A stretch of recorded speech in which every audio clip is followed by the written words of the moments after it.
আসসালামু আলাইকুম।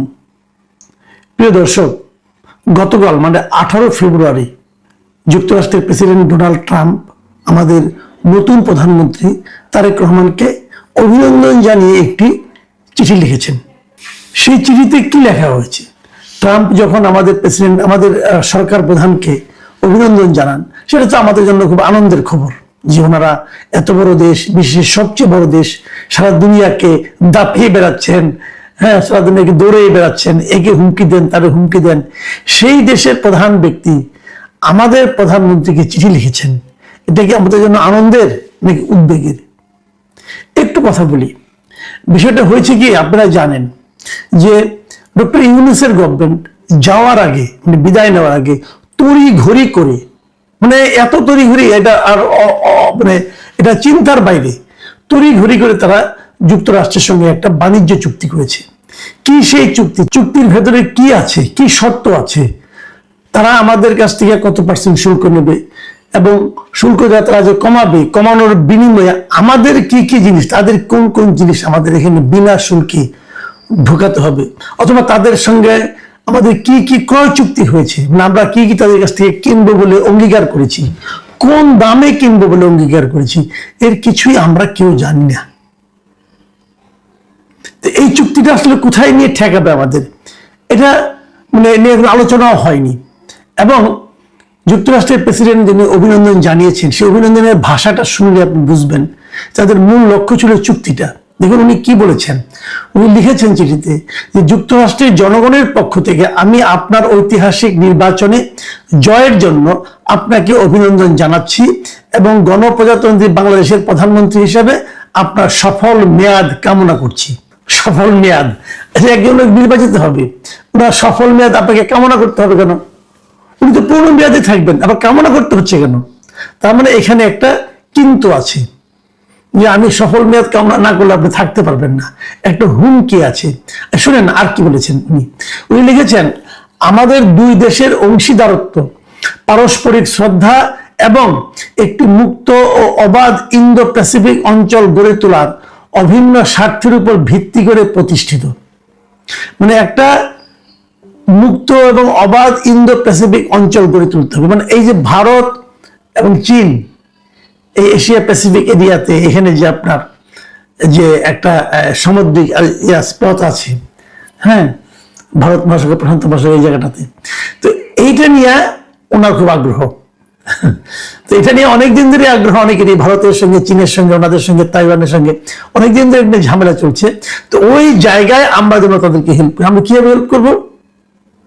আমরা হেল্প করতে পারি যে আমাদের টেকনাফ, আমাদের সেন্ট মার্টিন, এগুলো যাতে তারা এখানে থাকতে পারে, ঘাঁটি করতে পারে, এগুলির মাধ্যমে। দেখেন এইগুলি নিয়েই কিন্তু আলোচনাটা হচ্ছে, অনেক দিন ধরে হচ্ছে। যা হোক, তারপরে উনি কি লিখছেন, যেখানে শক্তিশালী ও সার্বভৌম জাতিগুলো সমৃদ্ধি লাভ করতে পারে। উনি আরেকটা জায়গায় লিখেছেন, এটি হলো সবচেয়ে ইম্পর্টেন্ট আলাপ, যে মেয়াদ শুরুর এই সময়ে আমি আশা করি আমাদের পারস্পরিক বাণিজ্য চুক্তি বাস্তবায়নের মাধ্যমে বাণিজ্যিক সম্পর্কের গতি ধরে রাখতে আপনি আমাকে সহায়তা করবেন। এই চুক্তি আমাদের উভয় দেশের কৃষক ও শ্রমিকদের জন্য কল্যাণকর। তার মানে যে চুক্তিটা করা হয়েছে সেই চুক্তিটা বাস্তবায়নে তারেক রহমান সাহেব ওনাকে সহায়তা করবেন। চুক্তি বাস্তবায়নে লাভটা ওনারই হবে, ওনাকে, আমাদেরকে হেল্প করতে হবে, আমাদের দেশকে। এই হলো গিয়ে তার চিঠির ভাষা। কেন এই চুক্তিটা করা হয়েছিল ওই সময় তড়িঘড়ি করে, এটা নিয়ে অনেক কথা হয়েছে। কিন্তু যে এই চুক্তিগুলো তারা এমন ভাবে করছিল যে বলতে পারতো, কিন্তু ডক্টর ইউনূস বলতে পারতো না যে আমাদের যাওয়ার সময় হয়েছে, আমরা এখন চুক্তি করব না, নতুন সরকার আসবে তারা চুক্তি করবে, তারা জানবে তারা কিভাবে দেশ পরিচালনা করবে। কিন্তু তা না, ওনারা অতি দ্রুততার সঙ্গে এই চুক্তিটা করেছেন। এবং বলা হয়ে থাকে, এই কথা সত্য মিথ্যা আমরা হয়তো পরবর্তী সময় বুঝতে পারবো, বলা হয়ে থাকে এই যে ইউনূস সরকারের প্রতিনিধি হিসাবে ডক্টর খলিলুর রহমানকে গুরুত্বপূর্ণ পদে, মানে পররাষ্ট্রমন্ত্রীদের আইনে বসানো হয়েছে, সেটা এই চুক্তিটার কারণে, যে বাণিজ্য চুক্তি বাস্তবায়নের জন্য, যুক্তরাষ্ট্রের সঙ্গে সম্পর্ক ভালো রাখার জন্য, অথবা যুক্তরাষ্ট্রের কাছে যে যে জিনিস, যে যে দাসখত দিয়ে আসা হয়েছিল সেটাকে যেন অক্ষরে অক্ষরে মানে পালন করা যায়, এই জন্যই ওনাকে সকল সমালোচনাকে উপেক্ষা করে ওনাকে পররাষ্ট্রমন্ত্রী বানানো হয়েছে। এরকম কথা আলোচনা হচ্ছে, কিন্তু সত্য মিথ্যা আমি বলতে পারবো না। আমিও দর্শকদের বলছি, আপনারা সত্য মনে করবেন না, সত্য না হোক এটি আমরা চাই, কিন্তু এই আলোচনাগুলো যখন উঠছে তখন আমরা কিভাবে এটাকে উপেক্ষা করব? দেখুন, আরেকটা কথা, মানে আসলে আমি মাঝে মাঝে ভাবি, এই যে ডক্টর ইউনূস লোকটা আছে না, এই ভদ্রলোক আমাদের দেশে এই 1.5 বছরে এত ক্ষতি করে দিয়ে গেছেন, এত ক্ষতি যার কোনো সীমা হয় না। একটা গণ আন্দোলন, যে আন্দোলন থেকে আমরা অনেক কিছু পেতে পারতাম, সেটা কিন্তু ধ্বংস করে দিয়ে গেছেন। স্টুডেন্টদেরকে ক্ষমতার লোভ দেখিয়ে, তাদেরকে মন্ত্রী বানিয়ে স্টুডেন্ট অবস্থায় তাদেরকে মানে আপনার নানা রকম অনৈতিক কর্মকাণ্ডের সঙ্গে লিপ্ত করে দিয়ে গেছেন। তাদেরকে পলিটিক্যাল পার্টি বানিয়েছেন, তাদেরকে আবার ক্ষমতা শেয়ার দেওয়ার চেষ্টা করেছেন, মানে নিজের ভূমিকা রেখেছেন, এগুলি করেছেন। আর বিপরীত দিকে দেশটাকে গরিব বানিয়ে দিয়ে গেছেন। কত লোক যে বেকার হয়েছে ওনার সময়, 400 থেকে 450 গার্মেন্ট ফ্যাক্টরি বন্ধ হয়ে গেছে এই ডক্টর ইউনূসের সময়। ওনাকে বলা হয় উনি নাকি দারিদ্রকে জাদুঘরে পাঠাবেন। উনি কিন্তু মানে অনেকদিন ধরে ওটা মতো উনি বলে আসছেন যে আমি দারিদ্রকে জাদুঘরে পাঠাবো। জাদুঘরে কি পাঠাবো? ওনার আমলে, এই ওনার এই 1.5 বছরে এই দেশে নতুন করে আরো 30 লাখ লোক বেকার হয়েছে। এই ডক্টর ইউনূস করে দিয়ে গেছেন। এবং অর্থনীতির বিভিন্ন প্যারামিটারে আপনি যদি দেখেন, আপনার মাথা খারাপ হয়ে যাবে যে সরকারি বিনিয়োগ গত 10 বছরের মধ্যে সর্বনিম্ন পর্যায়ে রয়েছে। এবার সরকার তো কিছু বিনিয়োগ করে বিভিন্ন খাতে, সবচেয়ে নিম্ন, গত 10 বছরে এত নিম্ন পর্যায়ে কখনো বিনিয়োগ ছিল না। নট অনলি দ্যাট, খেলাপির নিয়ে আমরা কথা বলি, সারা দুনিয়াতে এত খেলাপির আর কোথাও না যেটা ওনার সময় হয়েছে। এই 2025 সালে যে 30 সেপ্টেম্বর পর্যন্ত গত বছরের, এটা তো প্রান্তিক ধরে ধরে হিসাব করে, এই প্রান্তিকে আমাদের এখানে খেলাপি ঋণের পরিমাণ হলো এই সময় 6,44,515 কোটি টাকা। 6,44,000 কোটি টাকা, ভাবেন একবার আপনি, এত টাকা কি খেলাপি ঋণ। মানে লোকজন, এই ব্যবসায়ীরা টাকাটা ব্যাংক থেকে নিয়েছে, নিয়ে আর ফেরত দিচ্ছে না। ওনারা দায়িত্ব নেওয়ার পরে সেটা কিন্তু কমে নাই, সেটা আরো বাড়ছে। আরেকটা বিষয় আপনারা যা জানবেন যে এই আমলেই বৈদেশিক ঋণের কিন্তু পরিমাণ বেড়েছে। আমাদের সারা দুনিয়ার কাছে আমাদের ঋণের পরিমাণ আগের তুলনায় অনেক বেড়েছে। এবং দেখা যাচ্ছে যে এই সরকারের ঘাড়ে, যে নতুন সরকার আসছে, তাদের ঘাড়ে এখন ঋণের বোঝা, ঋণের পরিমাণ কত জানেন?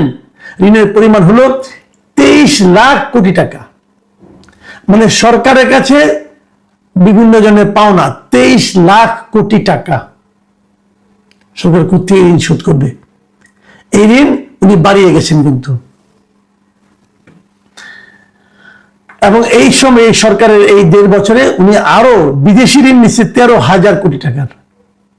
মানে মোটামুটি এই দেশটাকে মানে একদম দারিদ্র্যের একদম সর্বনিম্ন অবস্থানে নামিয়ে ডক্টর ইউনূস চলে গেছেন। আইন শৃঙ্খলার যে ব্যবস্থা ছিল সেটাকে একদম ভেঙে দিয়ে গেছেন।